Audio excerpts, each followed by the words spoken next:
something hours. The sweat on my back's got my shirt soaked and sour. And oh, it's already gone. Second night's coming and I'm spinning back around. We're all caught up, can't hear or feel a sound. And oh, it's already gone. And here comes the feeling when you don't got nothing and all you want to do is get up and start running. You can't hide long cause you know it's gonna start up again. Here's one thing that I know for certain, is life's too short to be worrying about you hurting for long. Oh, it's already gone.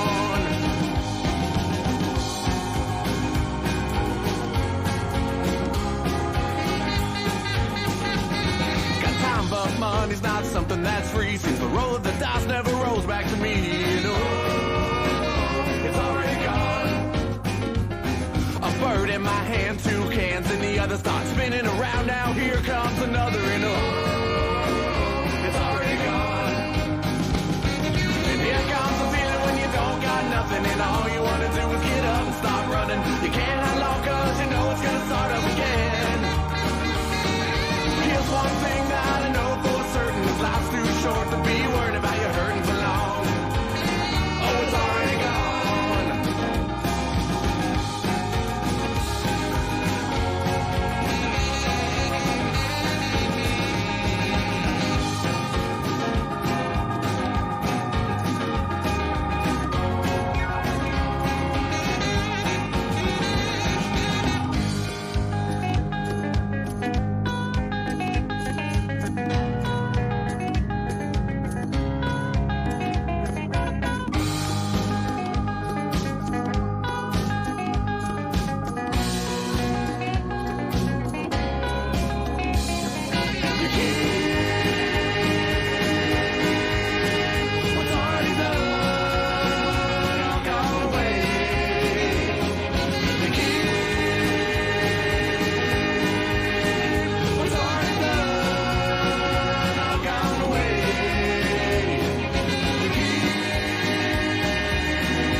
And all you want to do is get up and start running. You can't hide long cause you know it's gonna start up again.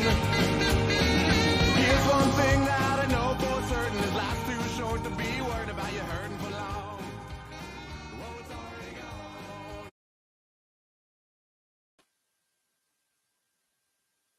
gone. What is up, Jags fans? Here we are on a Monday night, and we are really close to some training camp. We're really close to some good stuff happening. I'm super excited because tonight I have a fun show queued up. We're going to talk about 2 different things tonight. Okay. The first thing we're going to talk about is some potential like free agent or trade acquisitions that the Jags could potentially be interested in. And we're going to take a look at like not just like potential trades before the season starts, but like who are some guys that like if they're in playoff contention mid-season could help them, or if they had an injury to somewhere they're kind of thin, who's someone that could help them that's kind of on the trade block. So we're going to take a look at some of that.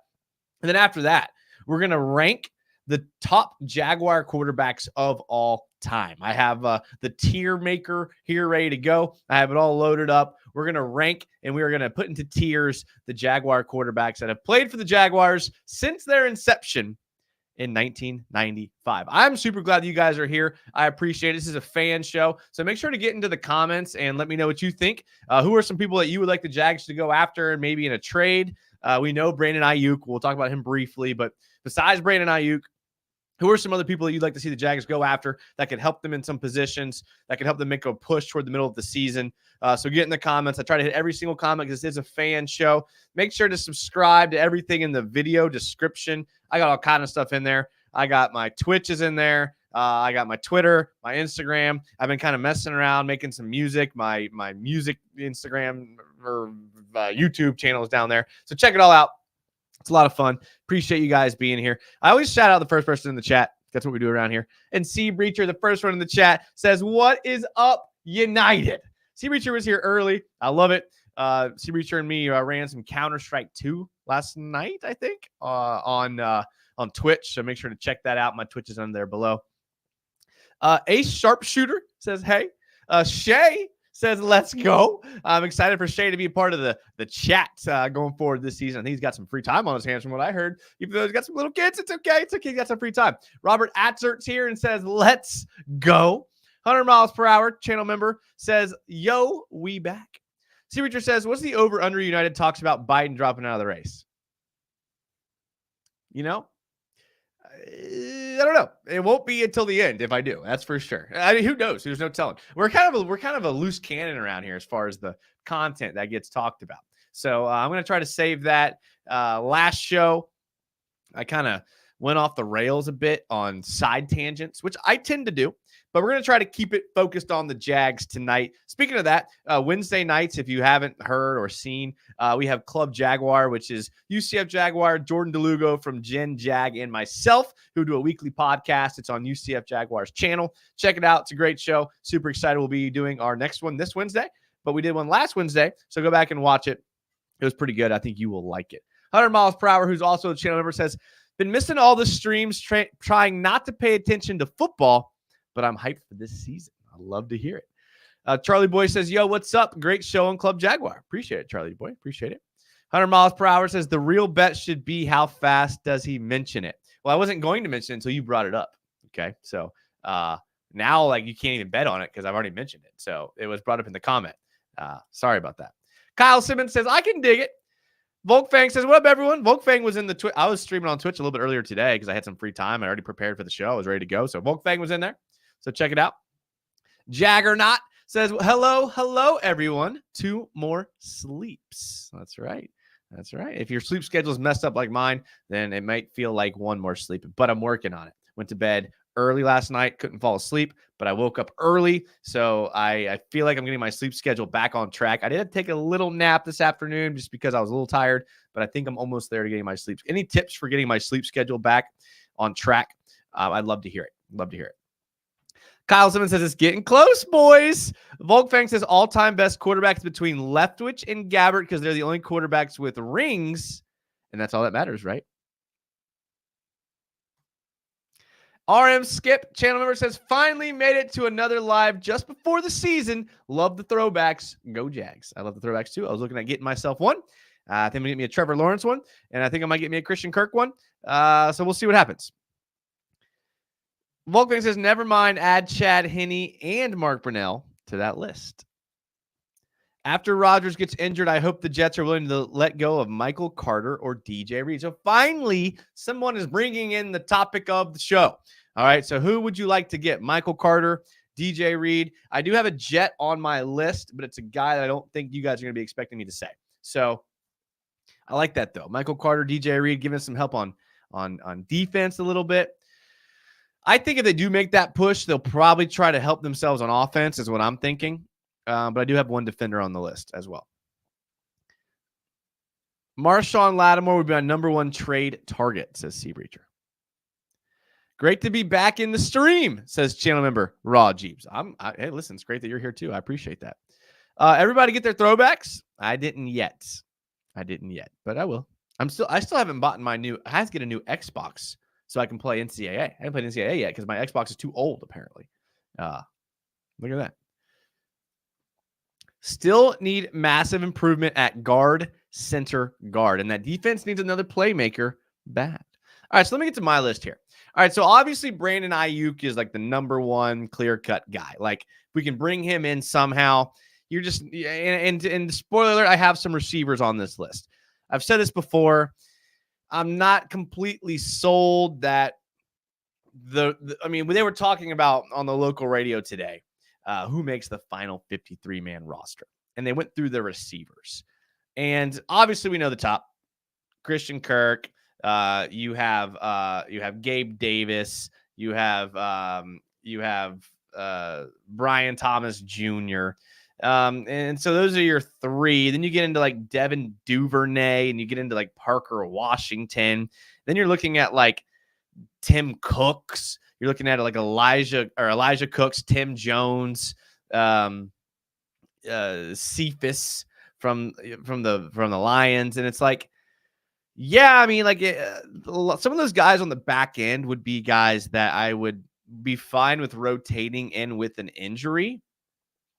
But if we have an injury, which we probably will, because injuries happen in the NFL, at a position where sometimes 4 of them are on the field at the same time, I don't want to have to depend on Elijah Cooks and Tim Jones to be starters if there's an injury.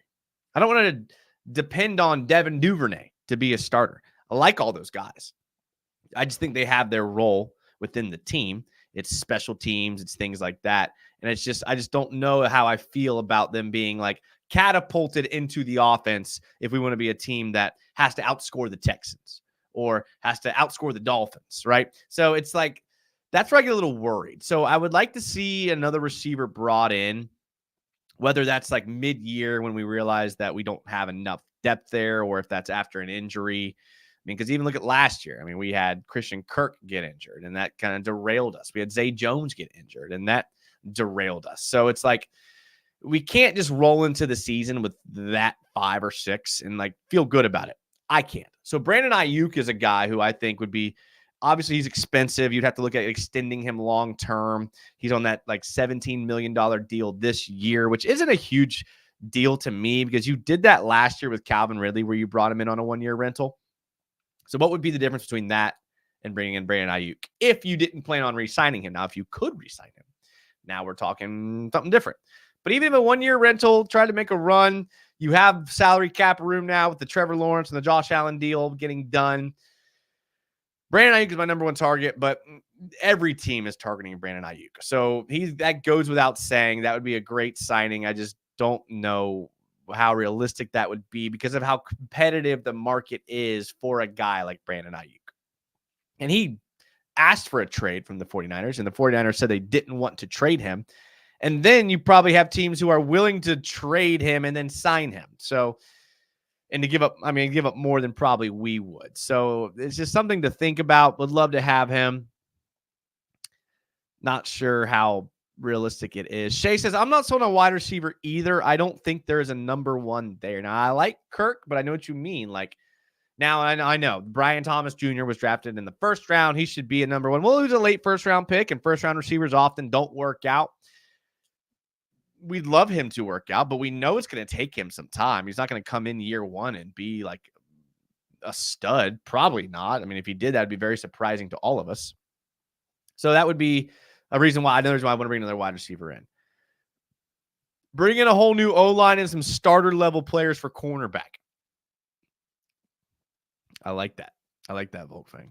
Sludge Sports says, sorry, I'm late. Sludge Sports, you're not that late. I started 13 minutes ago. He goes on to say, Kirk should be a number 1. If we don't do anything, Gabe will probably be a 2 and BTJ a 3. And that's like what's tough for me because like Kirk, Gabe Davis, and Brian Thomas Jr. just don't do much for me exciting wise. And I know I've preached that Trevor Lawrence elevates the game of those around him.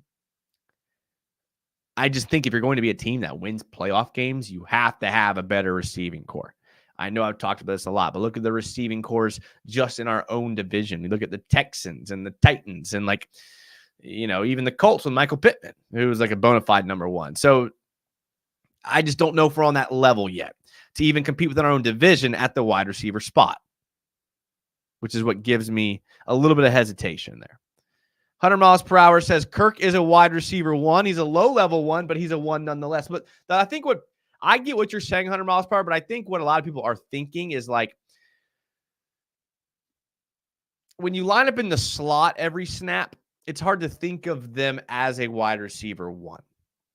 Now they could be. I mean, we see it all the time. Like I'm going to name a guy who's a slot receiver who is on the trade block, who would be a slot receiver. But when you pair 2 of them together or you pair a slot receiver with an outside receiver who's a threat, then I think you're okay. I just don't know how much of a threat Gabe Davis and Brian Thomas Jr. are going to be. Like vertical threats, yes. But is that going to put enough fear in defenses to where Kirk can become the number 1 and be effective? He goes on to say Brian Thomas Jr. just may just explode onto the scene. I don't know. I hope so too. Until proven otherwise, we have to assume that every game is going to be a boat race. I don't have confidence in our O-line and wide receiver, number one, and depth to be able to outrace teams like Miami, etc. Yeah, I mean, that's kind of what I started the show with. But that was my fear, which is why I think maybe adding somebody, again, whether it be post-training camp, mid-season, it might not be a bad idea, especially because you know someone's going to get dinged up. May not be for the whole season, but, I mean, Parker Washington couldn't play last year until the end of the season. Christian Kirk played until the end of the season, right? Zay Jones was never healthy. So, like, we know these guys are going to get dinged up. And then, like I said, Elijah Cooks, Tim Jones, I can't know his first name, Cephas. Are these guys we want to, like, start?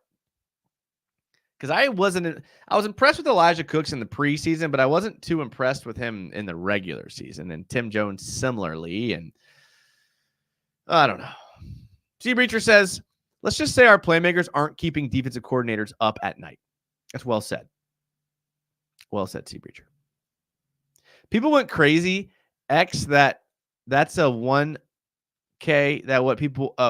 People want a crazy X receiver. That's a 1K receiver, 1,000-yard receiver. What people want, we certainly, as of week one, don't have. Brian Thomas Jr. can become that, though, I hope. O-line's a lost cause. I feel like Trent doesn't take O-line seriously. All right, so Brandon Ayuk. Now, here's the second guy I have on my list, and I know this is going to seem a little crazy, and this is in no particular order. These are just some guys that I kind of thought about. So, number one, Juju Smith-Schuster. Okay, now the Patriots are probably going to be in some sort of rebuild mode this year. And I like what he's done in the past. Now, he didn't have a great year last year.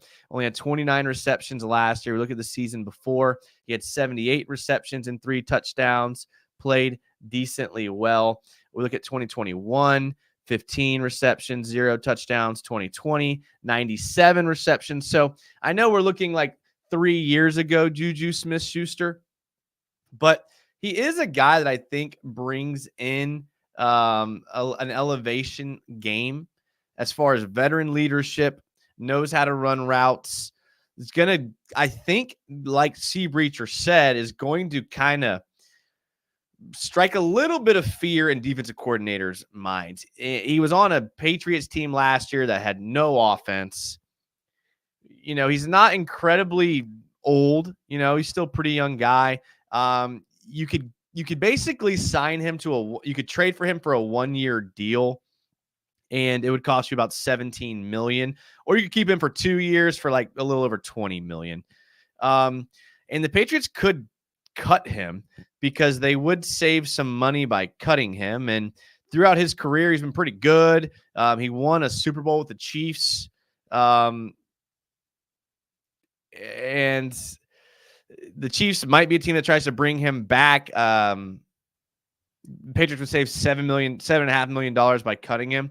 So, I mean, I think that's a guy who might be kind of in our realm of, like, why not bring him in? Because, again, I'm thinking, like, I don't really want Devin Duvernay starting.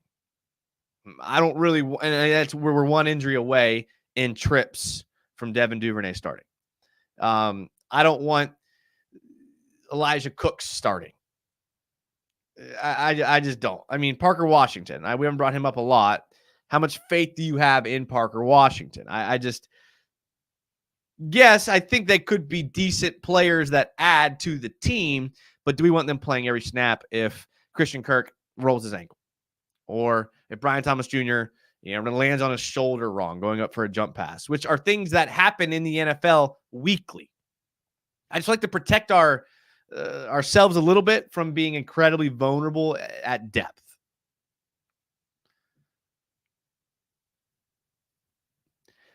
There's a conflation of wide receiver 1 versus X wide receiver. On good teams, they're usually the same thing. Joshua Cephas. Quintez Cephas is the one people. Okay, my bad. See, that's why I like you guys. I wonder if are they related? What's the cost of Amari Cooper? I don't think Amari Cooper is going to be on the trade block, but maybe. As someone who lives in Steelers country, Juju works best from the slot. His best work was with an outside receiver who can take pressure off him, a la Antonio Brown. Again, these are no particular order. These are just guys that I am pretty confident will be available. They will be available. So I wouldn't mind taking a flyer on him. The next guy I got on my list, Adam Thielen. Again, another guy that works best from the slot. And I know we have Christian Kirk that works well from the slot, but this is a guy who had 1,000 yards receiving last year on 132 receptions on the worst Panthers team in the league last year. You know, and I know that he's 33 years old. You could get out of his deal after 1 year for $18 million. You can keep him for 2 years for a little over 20. And he could be a guy that gets cut, but probably traded, especially mid-season. He's still a reliable weapon. He's still a really good wide receiver, and the Panthers would save $8 million by trading him. So this is a guy I would love to see on the Jags. I just don't know why. He just kind of reminds me of Christian Kirk a bit, and I know that Trevor Lawrence works well with that type of receiver. So again, Christian Kirk has an injury. Why not go get Adam Thielen? He would be a guy that would immediately upgrade our offense. He'd be a guy that would come in and, again, make defensive coordinators have to game plan for him. Very reliable wide receiver, very good hands, very good route runner. He's a guy that would be a good player. The NFL top 100 just started. Trevor's 94. That's criminal. Adam Thielen would be great. Thielen is 35. Is he? 33.9, according to PFF. So he's about to turn 34 in 4 months. When I saw the tweet, I thought Trevor changed his number to 94 until I read the title. I like it. I like it a lot. But yeah, Adam Thielen would be a guy that I think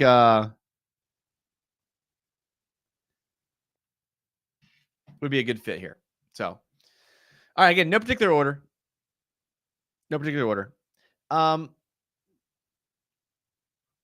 Miles Sanders, another guy from the Panthers.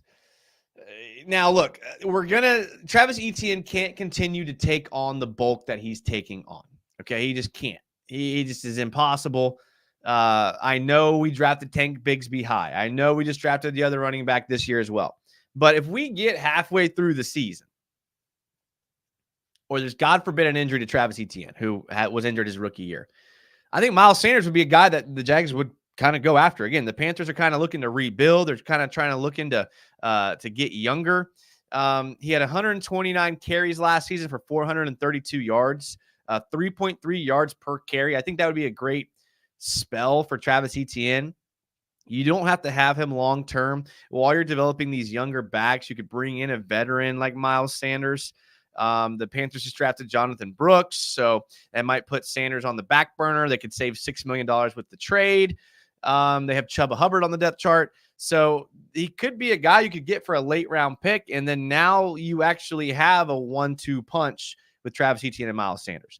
Now, I know that the Jaguars brass is pretty arrogant with their draft picks and wanting to play them. But if they're smart and they find themselves in a position where they could use another back for just a short-term situation, I think Miles Sanders would be a great fit here. He comes from a team that's looking to probably shed him. He gives you that veteran presence, like I said, and I think he would be a great addition to Travis Etienne. Now, I'm not saying Travis Etienne has to be injured for this to happen, but if Tank Bigsby gets hurt, okay, now who's your two? The rookie we just drafted? So I think that this could be, good teams have a 1-2 punch, and you don't have to pay them a lot of money. Still relatively young, only been in the league for 4 years. This is his 5th year in the league. I don't know. He seems like a guy that could fit here. I have enough faith in Parker Washington and Devin Duvernay to do enough in the slot to pursue a wide receiver with outside wide receiver skill set. Okay, now here's one. I'm about to bring up one. No Panthers players. Dearness is still a good backup. Okay.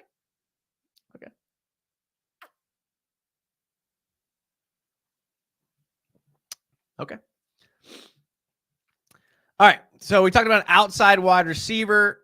Hear me out here. I know a lot of you aren't going to like this, but hear me out. Allen Lazard. Okay. Now, the Jets are poised to actually be a decent team on paper.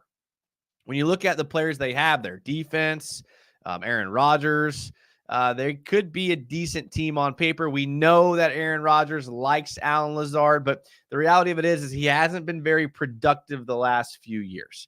We take a look at the last few years. He had 23 receptions last year. He had 60 receptions in 2022 with 6 touchdowns. 2021, 40 receptions and 8 touchdowns.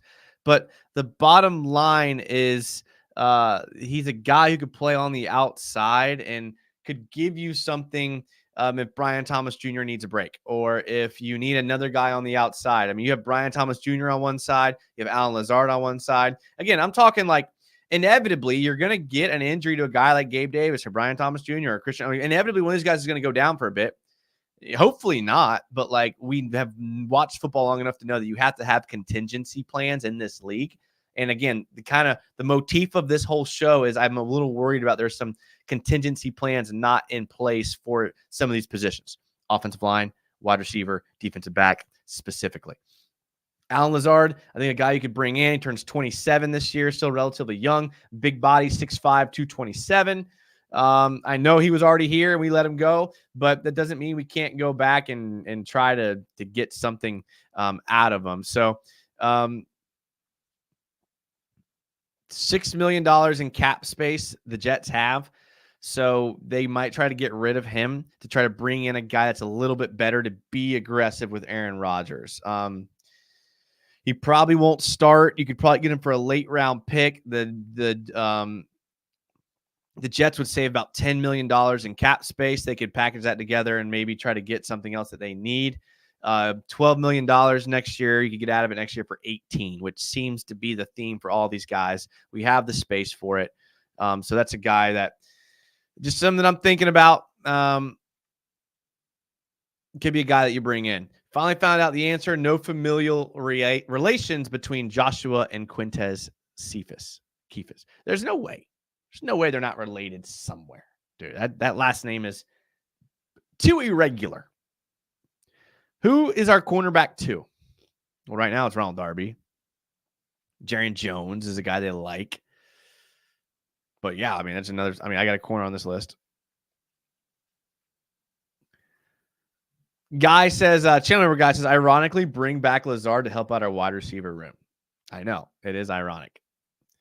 How much does a guy like Allen Lazard really help us? I feel like if we're giving up future assets, that player should help us contend for a Super Bowl. What I'm saying is, like, you could get him for like a 6th round pick, honestly, because it would be more about the Jets unloading that $10 million off their cap. And I think he would help us. I really do. I mean, again, a lot of you guys think we're set in the slot. So we need some big body guys on the outside that can stretch the field, go get jump balls, run those deep poco routes and fade routes. And we want Brian Thomas Jr. to be that. And I think he ultimately will. But how much will he do that this year? And if we are in mid-season, still developing Brian Thomas Jr., and we need a little bit of help on the outside, could Gabe Davis do that? Maybe. Allen Lazard's a guy you could bring in for a 6th round pick. You throw him some cash this year. If you get him halfway through the year, maybe you only pay him, $6 million. He could help you out there. Saw an interview with Lazard. Sounds like he absolutely loathed being here as an undrafted guy. Okay, well then that would take him off the board there. Volker brings a good point. Dude, talk bad about our organization. Okay, well then never mind. Let's take him off the list. All right, here's one. Interesting. How about Courtland Sutton? Now, we kind of forgot about Courtland Sutton a little bit. He had 59 receptions last year and 10 touchdowns on a Broncos team that was pretty pathetic. We look at 2022, 64 receptions, 2 touchdowns. 2021, 58 receptions. Again, another big body guy, 6'4", 216. Similar. I mean, all these guys are in the same situation where their teams may be looking to rebuild a bit. You basically pay them $17 million for 1 year. You can get out after next year for $20 million. You have that in the bank. You can roll over money, but not really. If they fire Sean Payton mid-season, who's going to be their quarterback? Bo Nix. Like, I can see this team struggling a lot early, and they may be open to trading Sutton and to try to get as much as they can back for him. Again, another guy who might be more of a candidate at the trade deadline, but he's a guy that could be brought in and could be like now you're looking at Cortland Sutton on one side, Brian Thomas Jr. on one side, Christian Kirk on the inside. You have Gabe Davis who comes in on specialty plays, which is what he was in Buffalo. And now you're kind of looking like a receiver room a little bit. Not to mention, again, like I've said, brought up a bunch of times, any sort of injury. A guy like Cortland Sutton, 28, going to be 29 this year. Could be a guy that, the Jags might look at to bring in here. That could be good. There's a lot of cornerbacks still remaining. Yes, there is. I'd rather see Trent use a 6th-round pick on a fringe wide receiver 3-4 instead of another inside linebacker in the draft. Very good point, Volk Fang. If he can stay healthy, Sutton would be one of my top picks for trade pickups. Yeah. So again, that's who. I mean, I like Cortland Sutton. I think he could be utilized well. I mean, look at what Trevor does with receivers, man. He makes them all better. So bring him in. Could be something that works out well. I don't think Sutton was too happy with the Broncos last year either. Well, would you be? I would not be. 100%. All right, now we're going to shift gears a bit at positions, and we're going to go to Jackson Carman. And I know, like, this would be maybe maybe a guy who gets cut after the training camp. I'm being completely serious. I think he's a guy who was drafted on his upside and athleticism and potential. He was a 2nd-round pick, obviously out of Clemson. He's very athletic, 6'5", 322. I mean, he blew it away at the combine. Just never really played well when he got the chance. His only season really playing any amount of snaps was in 2021. He played 462 snaps, did not grade out very well. Played guard on both sides, but he's a guy that knows how to play football. Really young, athletic. He could be a guy that you bring in case there's an injury. He could be a guy that you bring in that gives you a little bit more depth at that spot. I'm not completely crazy about him, but he's a guy I would keep my eye on. If they're bringing in, I mean, I know Ezra Cleveland isn't a great comp, but they're going to bring in guards who can kind of play, these kind of swing type positions at both sides, have experience.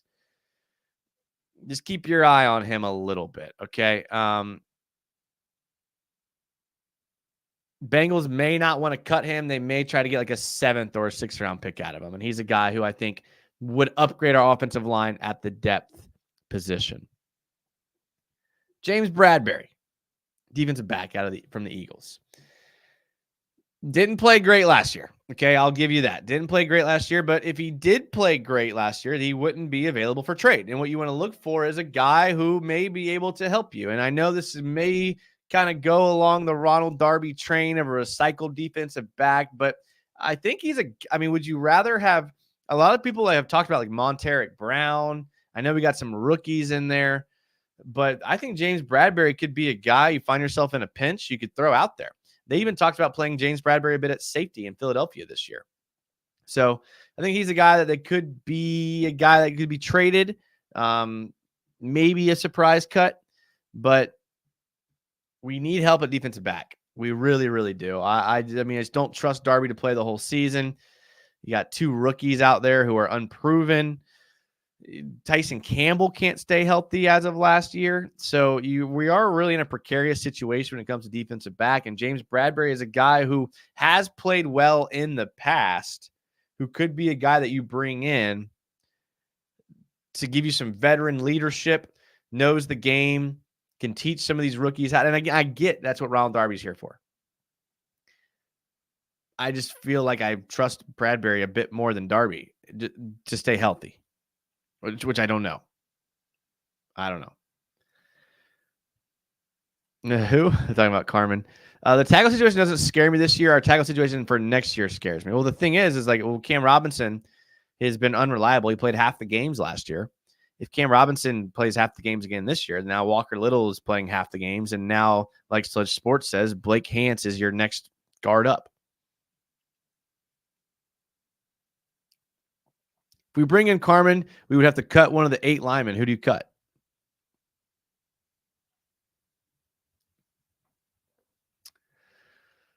I don't know. I have to look at the depth chart.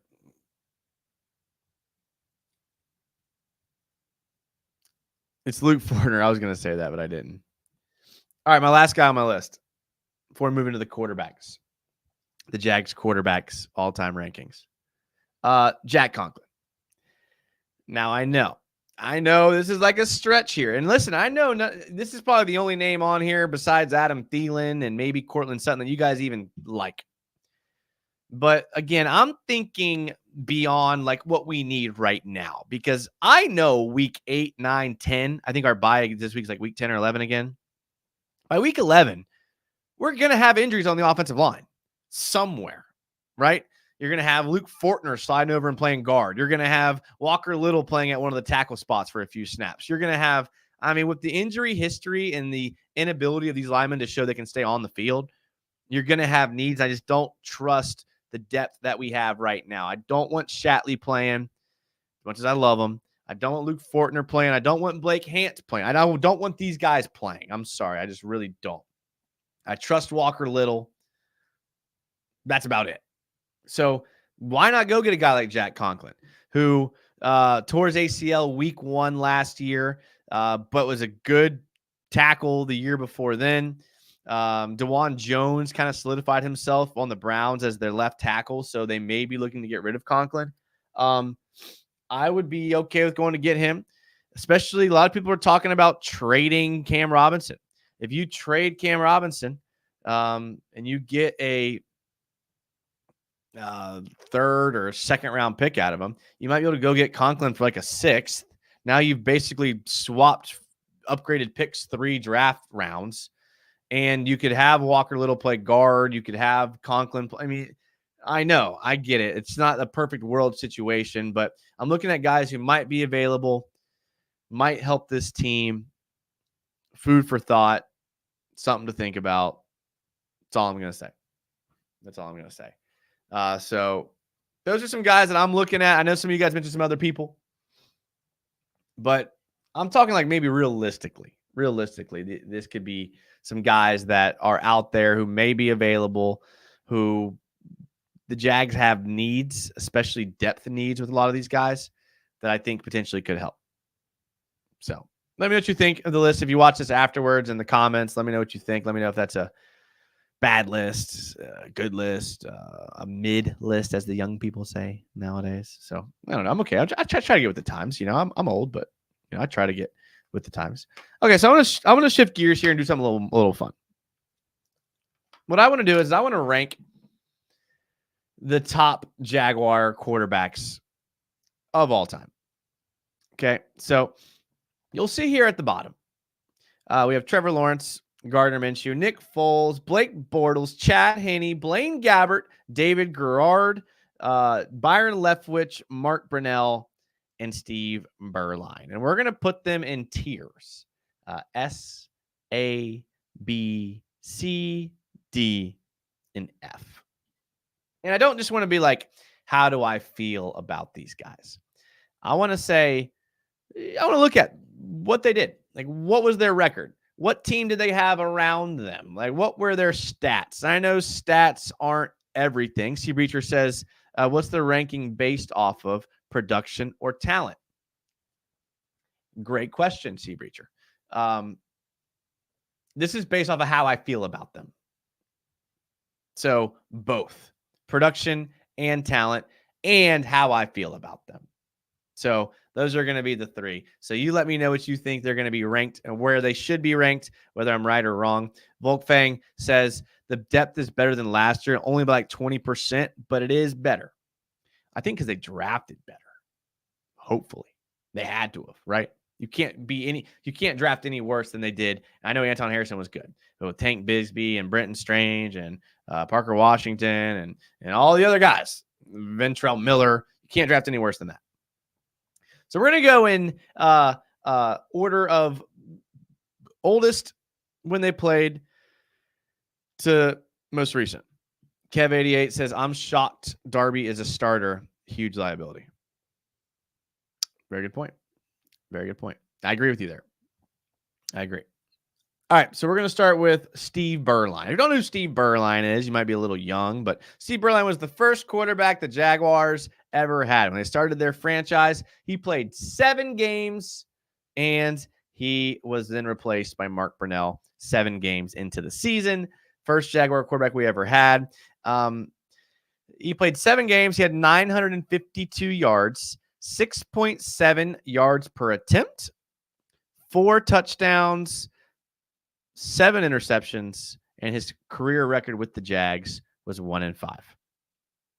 Should be based off a man's greatest quality, facial hair. Some people can't grow facial hair. I couldn't grow facial hair until I was like 17, 18, and then it wouldn't stop growing. Right? It wouldn't, like you can see here, like I shaved on, what's today? Today's Monday. I shaved on like Saturday or Sunday. Could not grow facial hair. If you're a young guy watching this show and you're like, man, my facial hair won't grow, be careful what you wish for, because now mine will not stop and it grows completely out of control. And I just shave once a week. But facial hair, good point.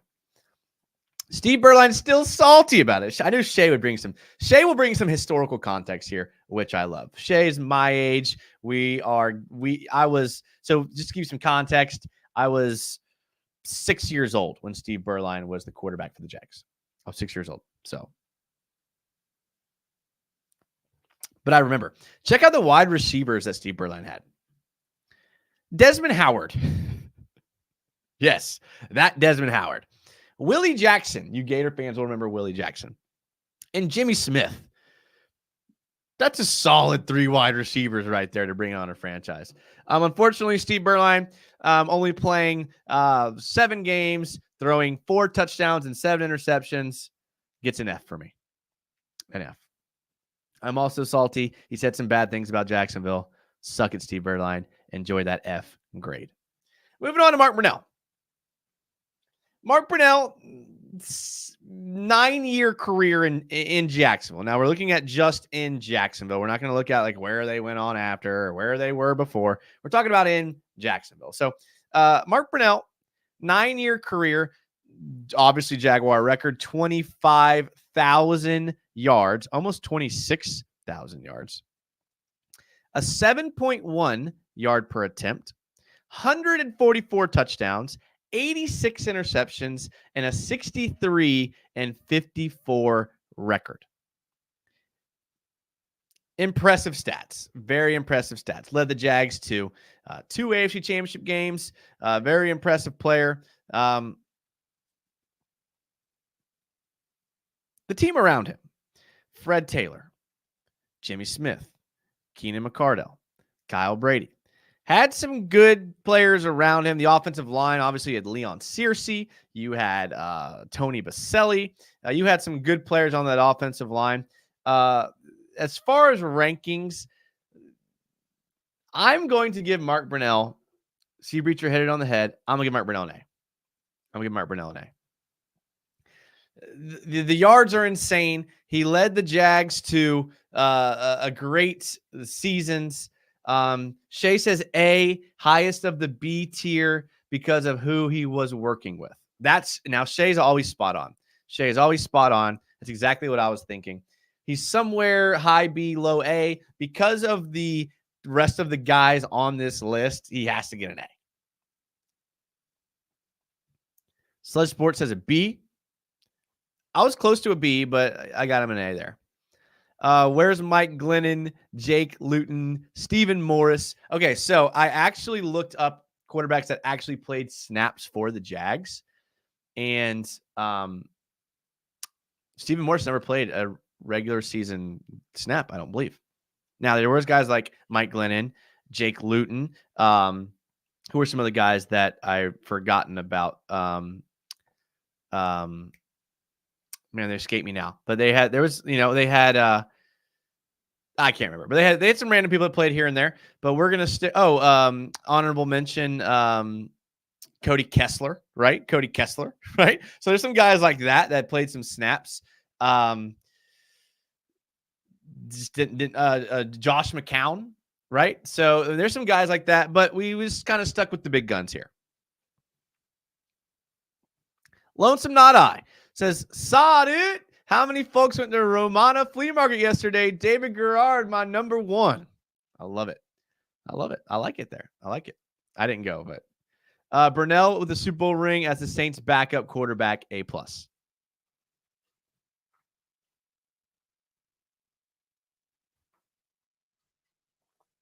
Christian Gurtner died today. I did not see that. That's terrible. I have not heard about that. I won't comment on it. I don't know what it's about. All right, moving on. Byron Leftwich. 4 seasons with the Jags, a first-round pick. He had 9,042 yards, a 6.7 yards per attempt, 51 touchdowns, 36 interceptions, which I think is the best touchdown-interception ratio in Jaguars history. He went 24-20 as a starter, winning record. He had Fred Taylor. He had Jimmy Smith. He had Troy Edwards. He had Reggie Williams. He had Ernest Wilford. Now, when you look at those numbers and who he had to work with, he probably is somewhere around a C. But again, what you're forgetting is a factor of this list is how I feel about the quarterback. Production, talent, who he played with, and the final factor is how I feel about the player. And because I do not like Byron Leftwich, he's being downgraded to a D. Do not like Byron Leftwich. I'll never forget being in the stands of a Jaguar game. This is like I was a young, maybe 10, 12 years old, sitting in the stands, watching. And the funniest thing, and I will never forget, this picture in my brain is engraved in my memory. It's someone who had a Byron Leftwich jersey, and they taped the word sand over the word over left, and so it said sandwich instead of Leftwich. I don't know why that memory sticks with me so much, but Byron Leftwich, you're getting a D. I hated his throwing motion. I hated how he basically threw the ball from his knee. If you thought Tebow had a weird slow windup, Leftwich was a second slower. And not only was he slower, he couldn't get it out of the pocket. The most notable thing he has is that Marshall game where he played on like a broken leg and his offensive lineman like carried him down the field. That was cool. Wasn't with the Jags. As a Jaguar, Byron Leftwich, I know people are not going to like this because people like to remember the good things about Byron. They like to remember those things. D. He's a D for me. And I'm sorry if you don't like it. He had Jimmy Smith on his team. A little bit older. I know. You had Fred Taylor on your team. How do you not win more games with Jimmy Smith and Fred Taylor? Two of the greatest at their position. Two probably Hall of Famers. How do you not do it? Carson Palmer's brother, Jordan Palmer. Raidenson. Raiden says, hello. Hello, Pookie. David Garrard is the opposite of Leftwich, A+. We're not to Garrard yet. Now we're on to Garrard. David Garrard. 9 seasons with the Jags. Just as many as Mark Brunell. He had, but he started for like 3-ish seasons, like 3 and some change. So he doesn't have as many games under his belt as Mark Brunell. Still threw for 16,000 yards, 7 yards per attempt, which is right there with Mark Brunell. He had 89 touchdowns, 54 interceptions. He went 39-37 with the Jags. He had obviously the deep playoff run in 2007, I think, where they beat the Steelers. He had that infamous run with the Steelers where he ran on 4th down, went on to get beat by the Patriots. He had Fred Taylor with him. I love how y'all are just like naming these random quarterbacks. Brandon Allen. Not on the list, but very good. Brandon Allen. He had Fred Taylor as a running back. He had He had Maurice Jones-Drew and Fred Taylor, a late Fred Taylor. I think it was a rookie, a first year or second year Maurice Jones-Drew. Really good backfield, really good running backs. But his receivers were Reggie Williams, Matt Jones, Dennis Northcutt, Ernest Williams, and he had tight end Mercedes Lewis. So I think because of the running backs he had were so good and the receivers he had were so bad, that kind of washes it for me as far as like adding it to this ranking. Had the deep run, the playoffs, Love the fact that he was a late round guy, worked his way in, was a career backup, had those 3 great years. He did have Greg Jones. So did Byron Leftwich. Yeah. But Greg Jones is more of a fullback in the NFL. People that remember him at Florida State remember him a little more fondly before his ACL tear as a running back. But he was more of a fullback here. And we were in that power offense for sure. I'm going to give David Garrard a B. I think he's right there under Mark Brunell. I think a B is a good spot for him when it comes to quarterback ranking and where he's at on this list. So I got Garrard at B. Did a lot. We weren't expecting that from him. Rob Johnson. I think B is a good spot for Garrard. I really do. All right, it moves us on to Blaine Gabbert, who played 3 years with, did we say Trent Edwards? We did not, Shay. We did not say. And that's the one I was trying to think of. Trent Edwards. Very good. Very, very good pull. Very good pull. Blaine Gabbert played for 3 years with the Jags. He had 4,357 yards with the Jags. His yards per attempt were the lowest of anyone on this list with 5.6 yards per attempt.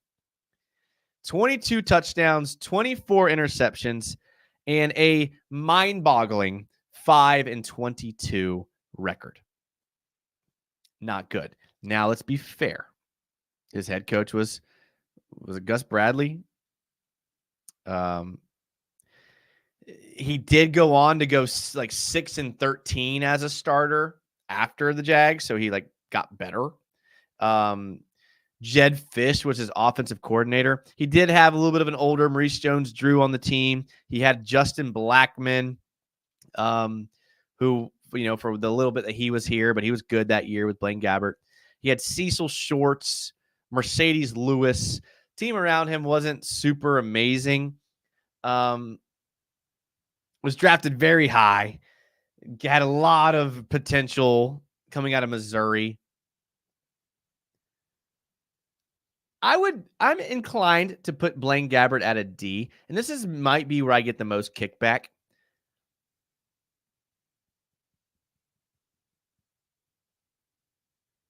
I'm gonna leave him at D. Like I kind of like the guy. I like the way that he kind of grew into himself after the Jags, being Tom Brady's backup and going all these different places, and I like what he became.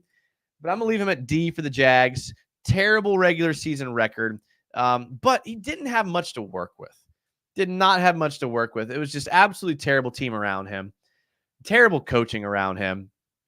He wasn't in a situation where he had any opportunity to be good. That's why I'm almost inclined to bump him up to a C, but I'm not going to do it. I'm going to leave him at D. I miss the Brunell era, though. Those were the days. Foles is an F. Met Leftwich in 04, maturity of a first grader. Not surprised he collapsed coaching Tampa Bay, and they want him to be head coach. Shaking my head. Yeah, that's another part of it, Kev, is I never liked that part of him either. I never did. All right, moving on to Chad Henne. Now, Chad Henne was like a backup that was brought in. You remember he was a quarterback out of Michigan. He doesn't really belong on this list because he really didn't have a lot of games under his belt. I didn't even look up how many games that he played. I'm not going to spend a lot of time on Chad Henne. Kind of a stopgap guy. I'm going to throw him in at C. Because he was what he was. He was your backup quarterback who ended up playing a bunch of games after Gabbert. Wasn't much that wasn't expected of him. I think he only had one season here. I'm throwing him at the C spot. I'm not gonna spend a lot of time on Henne. Sludge Sports says I remember one season from him. I think that's all he played for us as a starter. Can we rank backup quarterbacks next week? The boat is S tier. All right. Moving on to Blake Bortles. 5 seasons with the Jags. 17,650 yards with the Jags in 5 seasons. 6.7 yards per attempt, 103 touchdowns. 75 interceptions. All that's great. What really drags him down is his win-loss record with the Jags, and that's at 24-49. Marquise Lee, Keelan Cole, Dede Westbrook, Mercedes Lewis.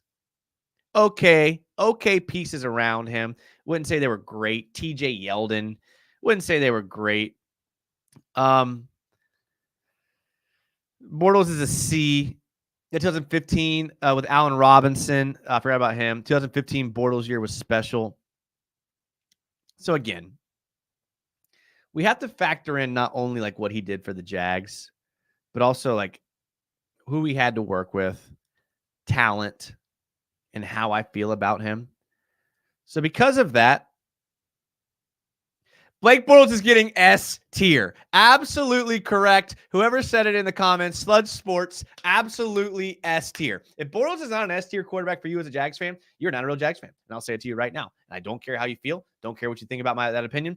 S tier, absolutely. The boat will be at the S tier. I'm sorry to disappoint you. I'm sorry if you don't like it. He's S tier. Absolutely S tier. I don't care about his record. The dude was a monster. I think he could have played more as a starter in the NFL if they would have given him more shots.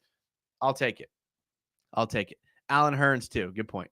5 seasons of straight ass. His only claim to fame is being carried by a great defense and a mediocre enough not to mess everything up. Absolutely not, Carthage. Absolutely not. Sludge Sports says, yes, sir. Felt like Bortles, we just forgot how to play football every couple of weeks. Well, probably because he was doing extracurriculars. Hell yeah, S tier, well deserved. Absolutely, well deserved indeed. Absolutely. Don't care what you think. Bortles is S tier. Get over it. Okay, get over it.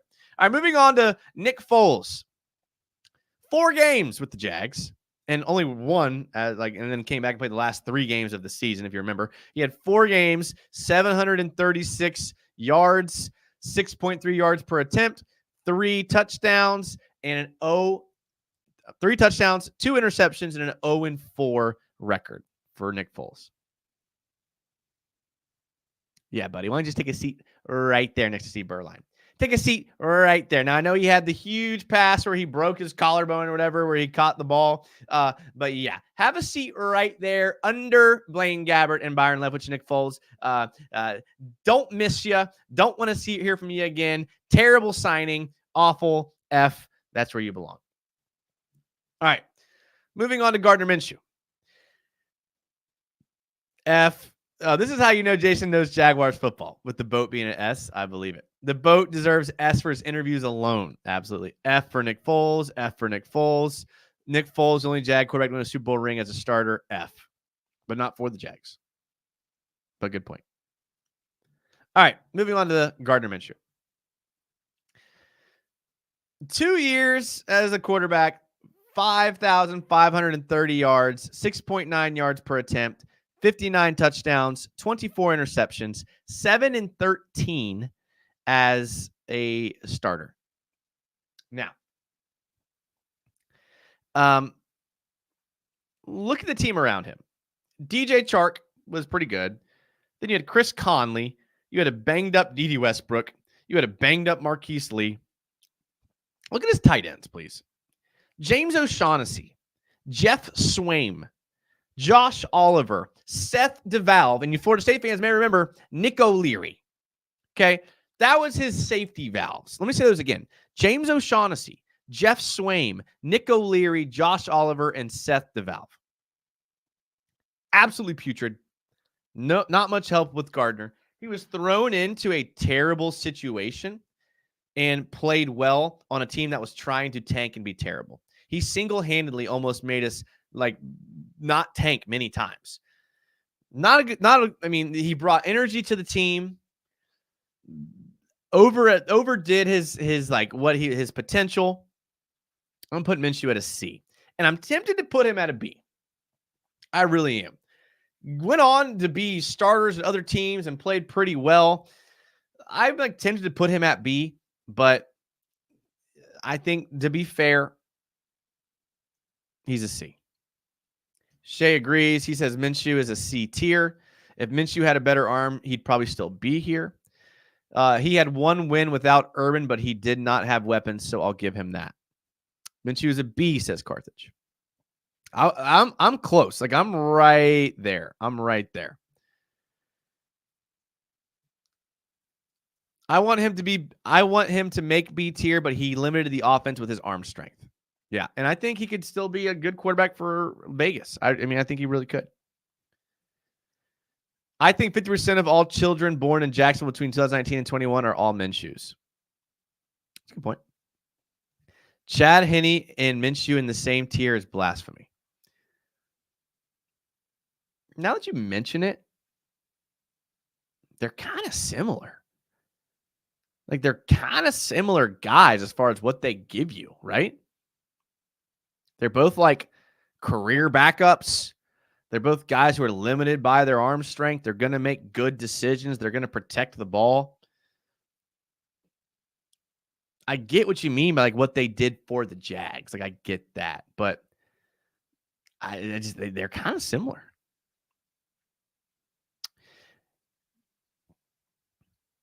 Last but not least, the prince that was promised, Trevor Lawrence. 3 seasons, 11,000 yards, 11,770 yards, almost 12,000 yards. 7.1 yards per attempt, which is tied with the highest yards per attempt with Mark Brunell. 58 touchdowns, 39 interceptions, 20 and 30 as a starter. Now, look at the teams that were around him. Never really had any good wide receivers. I mean, you had that one year with Calvin Ridley. Christian Kirk was brought in, Evan Ingram, but that was just, recently, last couple of years. So you got to give him that. Defenses were pretty pathetic. He had Urban Meyer that first year. Leftwich makes Bortles look like Brady in his prime. Trevor is S. My GOAT will make $300 million worth it, says Carthage. Actually, I would give him an S minus. Sludge Sports says A, then S minus. Well, given everything. Sea Breacher says B. Wolfgang says hair tier.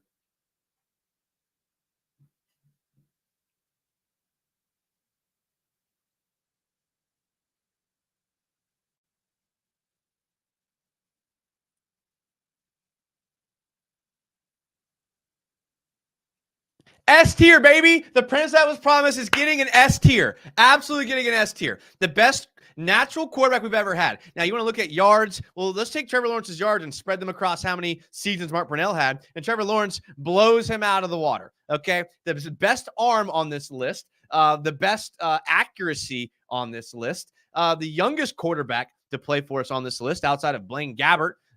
So, I mean, S tier. Absolutely S tier. He had Urban Meyer for an entire year as his quarterback. He's had nothing to work with. He's had injuries. He's had no offensive line ever.